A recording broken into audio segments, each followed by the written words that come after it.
Existe uma prova da existência de Deus? Se você acredita em Deus, você tem certeza que Ele existe. E pode haver diferentes razões para essa certeza. Um encontro com Deus, uma experiência vivenciada, vendo a fé vivida por outra pessoa, esse tipo de coisa.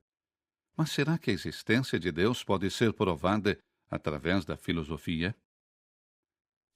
Os antigos gregos já estavam se fazendo essa pergunta e mais tarde teólogos como Tomás de Aquino exploraram isso mais ainda. Há, por exemplo, o argumento da necessidade de uma primeira causa.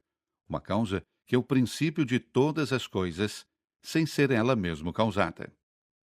Parece complicado, e tudo bem, é um pouco complicado, principalmente se você não estudou filosofia e não está familiarizado com os termos técnicos. Mas talvez possamos, pelo menos, esboçar o esquema básico do argumento.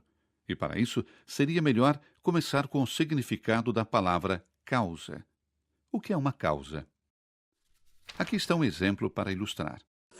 Esta engrenagem movimenta outra engrenagem. A primeira engrenagem é uma causa, a segunda engrenagem é um efeito. A relação causa e efeito pode ser encontrada em todo o mundo, não apenas quando são engrenagens.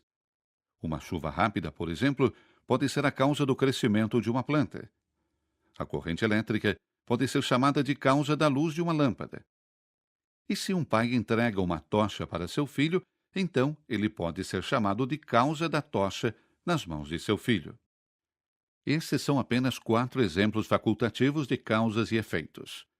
E se olharmos atentamente, vamos perceber o seguinte. Certo. Existem 2 tipos de causas. Nestes 2 exemplos, o efeito continua mesmo quando a causa deixou de estar ativa. A planta pode crescer por causa da chuva, mas continua a crescer mesmo depois que a chuva parou.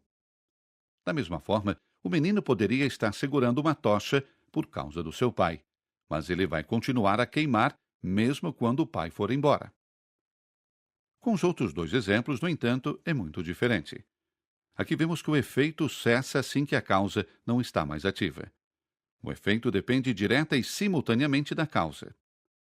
Se a corrente elétrica acaba, a luz se apaga. Se a primeira marcha não está se movendo, então a segunda marcha vai ficar parada.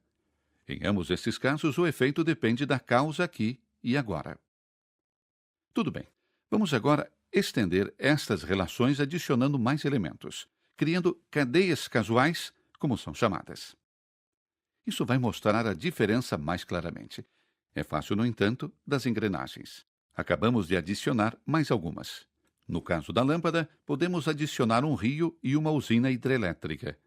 O rio gira as turbinas, que são ligadas a geradores que geram eletricidade que acende a lâmpada. No caso da planta, podemos adicionar o sol como uma causa anterior. O sol causa a evaporação da água, o que leva à formação de nuvens, que condensam quando esfriam e causam a chuva, que em seguida faz com que a planta cresça. No caso do menino, poderíamos dizer que seu pai havia recebido a chama de seu próprio pai, que por sua vez tinha recebido de seu próprio pai, que por sua vez havia recebido de seu pai, e assim por diante. Agora, cada sequência de causa e efeito foi ampliada para formar uma espécie de causas, uma cadeia causal. E a diferença entre os 2 grupos é agora ainda mais visível.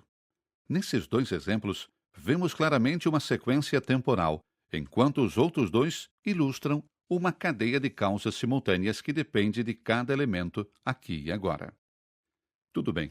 Agora, vamos fazer as perguntas cruciais. Será que essas cadeias causais exigem uma primeira causa, uma causa que induz sem ela mesma ter sido inicialmente causada? Bem, no caso de uma sequência temporal, logicamente não é necessária a existência de uma primeira causa. É possível, pelo menos em teoria, adicionar por trás cada vez mais novos elementos na cadeia para além do infinito. No caso de sequências simultâneas, isto não é possível.